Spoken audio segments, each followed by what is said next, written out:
that was already made, just put it on the plate, looked lovely, put the mash in the microwave and it was done. It looks lovely though. It was great. See, but when you're out on the road and touring and doing all this sort of stuff, you must have endless amounts of like sandwiches given to you and oh stuff my God, like that. yeah, You it's get that kind tiring of after a while. eating on the road and all of It that. is, literally. Yeah. There's Eating only on the go. service stations, so you don't but really get demanding now, at the point where people say, you know, we want lobster every day. We'll Oh, only have exactly. lobster. We should start doing that. Yeah. Right, we're So, going to cook now. What are we making? We're going to make chocolate panna cotta, making it a set custard. Ooh. So, what we've got cream and we've got milk. We've got some sugar, cocoa powder, vanilla, and this is gelatin. This is the sheets of gelatin, which is what will set it. OK, and that's here soaking in the water. So what we've done, we've got the milk, the sugar, the cocoa and the vanilla, which we brought gently up to the boil and slurped it all over the cooker. So, next thing, Una, why don't you grab the gelatin out there and squeeze as much of the liquid out of it as you possibly can. You've got to get your hand right in.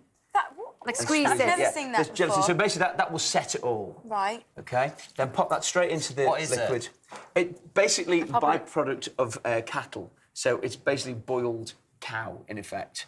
And if you think of things like the bone marrow and stuff like that. So, and what happens is, the reason that it works, from the science point of view, is when it goes in water, it stretches and breaks down. When it sets, then it goes back to being a solid form, which is why it makes it a jelly. Okay. That's how it works. It's like what jellies are made of, isn't it? Like Exactly, jelly beans. yeah. That's the science bit. Into that, wow. Yeah, it's nice, isn't it? It's attractive. Yeah, And then lovely. what you do is we put this back on the heat, stir it until the gelatin melts, which that will do for us. That's absolutely fine. So, Ness, first job for you is a ladle full of that into each of those. Now, a little tip for you: when you ladle things, you know when you pick it up and normally you'll get loads of drips off the bottom, right? When you ladle, if you go straight in and touch the base again, then it will stop it dripping. You have to do it quickly. I'll give it a go. That's to do with surface tension, Tim. Is it? Yeah. Good. It worked. How's that? That was beautiful. Did I need a bit more? Yeah. OK. That's good. That's There about you that. go. So that goes in. So that's it. That's kind of the simple part of it, really. The gelatin is what will set it. It is a little bit touch and go, and the time it takes to set depends on your fridge. Minimum of 2 hours, but you'll know when they're set because basically they'll be solid. If you do too much, they can be a bit rubbery. But if you've never made these before and you want to make them, then maybe just go a little bit over the top rather than under. That's fab. It's beautifully done. Oh, wow, I'm quite good at this. Yeah. Great. You're a chef. Yeah. I know. Next time we need someone to ladle, we'll call you. It's well, spot on. All right, brilliant. Okay, So that's there you go. then, as I say, they then go into the fridge for a minimum of 2 hours until they set. Now, with it, we're going to do a little clementine sauce. So you can use any of the orange citrus fruits, really. So what we've got in here, we've got some water and some sugar that we brought up to the boil, boiled it down until it becomes nice and thick and syrupy. So the simple job for the next one. And then we've got our clementines here and a little bit of orange liqueur. Peel all of those and then give them to me. OK. I'll help you. we could do I'm good one at this. each. Yeah. And the nice thing is about things like clementines that they're really easy to peel. You know, you could use an orange, but the flavour is slightly different. What's quite nice that this works really well with the chocky.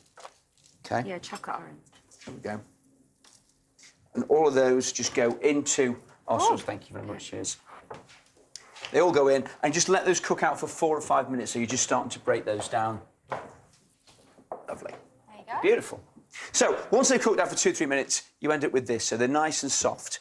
And then we add our orange liqueur into this, so a little bit of booze, always nice with sauces. Next job, Una, why don't you tip all of that into there? This is the quietest you've been. I know. My eyes are just feasting on all this food. I can't wait to eat this. Can I just say? And then you judge it straight in. So right down to the bottom of it before you turn It's it all on. a bit like magic, isn't it? one. When you're cooking, when you think about it. That one, babe. The And then, second and just keep working that and working that. It smells nice, doesn't it? Get your nose into a lovely smell. So you've got the booze coming out in there. It's nice and sweet, but then you've got also that citrus. Brilliant. OK? Next job. Ness, over to you again. Right. Pour all that through there. Uh-huh. And then using the wooden spoon, just work that through so you get rid of all the bits. Oh. Oh, yeah. Oh, right, I get it. This? Yeah. So, and you can really work. You can be really tough with it. Really good stir. Oh. See, I can tell that you cook.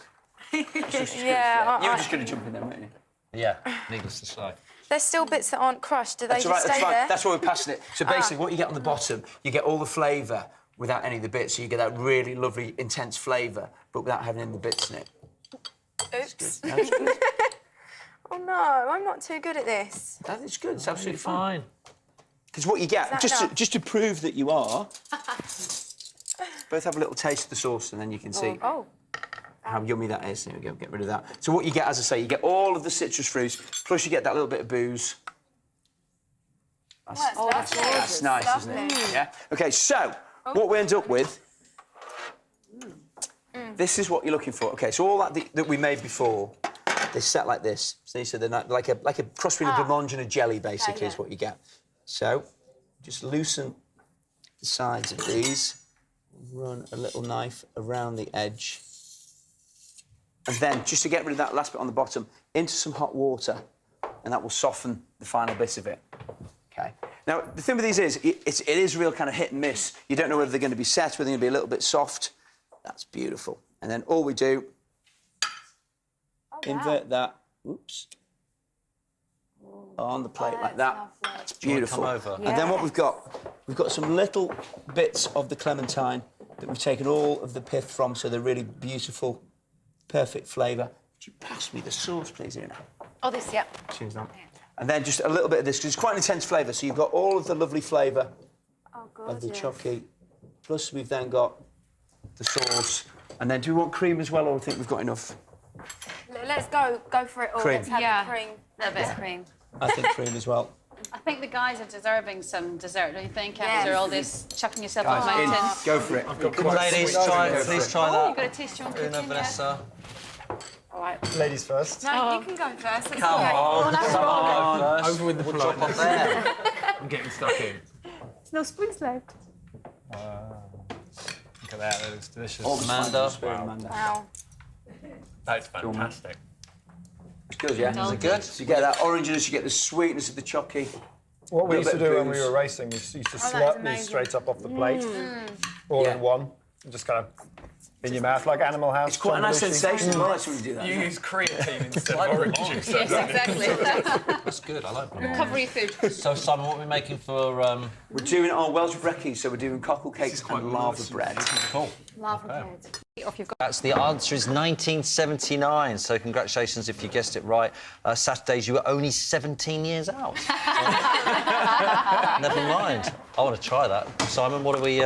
OK, right, so starting at the far end, we've got the French onion soup with the Gruyere croutons. Then coming round towards Frankie and yourself, Tim, we've got the chicken and rice baked with the egg as well.